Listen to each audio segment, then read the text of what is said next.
आम्ही काय त्याला मागायला गेलो नव्हतं बा आम्हाला तुम्ही आमचा बिफॉर्म लावा म्हणून.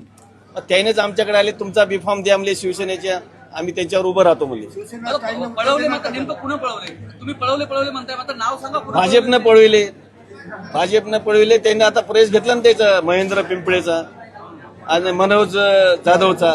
म्हणजे असं बिफॉर्म लावल्यानंतर पळवितात का माणसं? मला शिंदे गटाची युती होणार होती, शेवटच्या क्षणापर्यंत युती होणार असं सांगितलं जात होतं. युती नेमकी कशामुळे फिसकटली, काय कारण? महाराष्ट्रामध्ये शिवसेना भाजपची युती आहे आणि महाराष्ट्र राज्याचे मुख्यमंत्री आणि फडणवीस साहेब आणि एकनाथभाई शिंदे साहेब हे चांगले महाराष्ट्राचं नेतृत्व करतात.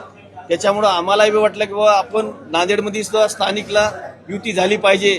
मी तर सकारात्मकच होतो पहिलेपासून, मी दुसऱ्यासोबत जाणारच नव्हतो. मी एकच ठरले की आपल्याला भाजप संघ युती करायची. आता ते 2-3 मिटिंगा झाल्या, बैठका झाल्या. ते बैठकीमध्ये असा निर्णय झाला की तुम्हाला 6च्या वरी आम्ही सीटा देऊ शकत नाहीत, आम्हाला माणसं ऍडजस्ट करायची.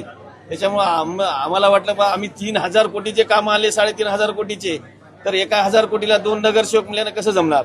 मी एवढे काम आले असताना एवढे मुख्य रस्ते, एवढे मोठे प्रोजेक्ट, उत्तर रस्ता, दवाखाना, कृषी महाविद्यालय, जसं यशवंत कॉलेज सारखे, आनंदनगर सारखे रस्ते, मुख्य रस्ते केलेले आपण, जसं छत्रपती चौक पासून याच्यापर्यंत आपल्या शासकीय याच्यापर्यंत रेस्ट हाऊस पर्यंत असे चांगले चांगले रस्ते घेतलेले आहेत. आणि युती कोणामुळे झाली हे म्हणजे तुम्हाला माहिती आहे. आता जे प्रस्ताव दिला ते आम्हाला मान्य आला नाही.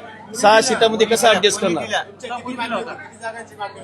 आमची 16 जागेची मागणी होती. आम्ही बोला ठीक आहे 2 कमी द्या आम्हाला, आम्ही 14वर आलो तरी काही विषय झाला नाही. त्याचा राष्ट्रवादी सोबत का गेले नाही? राष्ट्रवादी सोबत जसे बोंडारकर गेले तशी तुम्ही का गेले नाही? नाही ना, आमचं जायचं कारण काही नाही. आम्हाला एक माझं पहिल्यापासून भाजप संघ एक मला बाबा भाजप संघावरील नेतृत्व भाजपचं आहे, शिवसेना भाजपचं. इथे खाली शिवसेना भाजप झाली पाहिजे.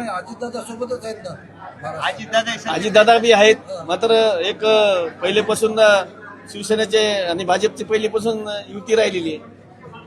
ज्या पद्धतीने आपण सांगितलं की जे विकास कामं आणि राष्ट्रवादीचा आमच्याकडे प्रस्ताव आलता, त्याने लेटर दिलं आम्हाला, नंतर त्याने काही हे केलं नाही. नंतर लास्टच्या दिवशी ज्या दिवशी उमेदवार ठरले आमचे त्या दिवशी राष्ट्रवादी आली आमच्याकडे. भाजपने जे जाहीरनामा प्रसिद्ध केला ते बनवाबनवी वाटते का? कारण तुम्ही केलेले काम त्याच्यामध्ये ऍड होते असं तुम्ही सांगितलं. नाही, असं जाहीरनामा प्रसिद्ध तुम्हाला तुमच्याकडे आला का? माझ्याकडे असं सांगण्यात आलं, मी सांगलं ते हो असे आहेत. अशा गोष्टी म्हणजे होऊ नये आणि जे कामं ज्याने केले त्याला त्याचे कामं त्याने श्रेय घ्यावं. बरं, तुम्ही ज्या पद्धतीने एका पुलाचं उद्घाटन 3 वेळेस स्वतः मुख्यमंत्र्यांनी केलं, मात्र ते काम अद्यापही अपूर्ण आहे. ते पुलाचं अडचणी तुम्हाला सांगतो, भूसंपादन राहिलं तर त्या पुलाचं काही गोष्टी लोक शेतकरी जमीन देण्यात गेले, खूप अडचणी आल्या त्याच्यामध्ये. आता कुठं ते भूसंपादनाची जमीन आपण हे केलेली आहे, गव्हर्नमेंटच्या ताब्यात घेतलेली आहे. येणाऱ्या काळात 100% आसनाचा पूल होणार 5 दिवसाचा. ठीक आहे, काही अडचणी असतात. मला सांगा 10-10 वर्षे काही प्रोजेक्ट पेंडिंग राहतात. काहीतरी अडचणी हे असल्याशिवाय कसं पेंडिंग राहणारच ना.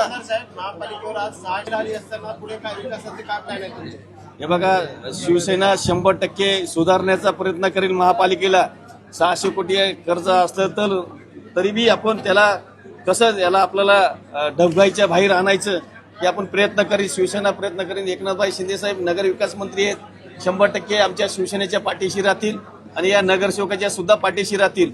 जे अंतर्गत रस्ते मिस्ते आहेत ते 100% आम्ही करू.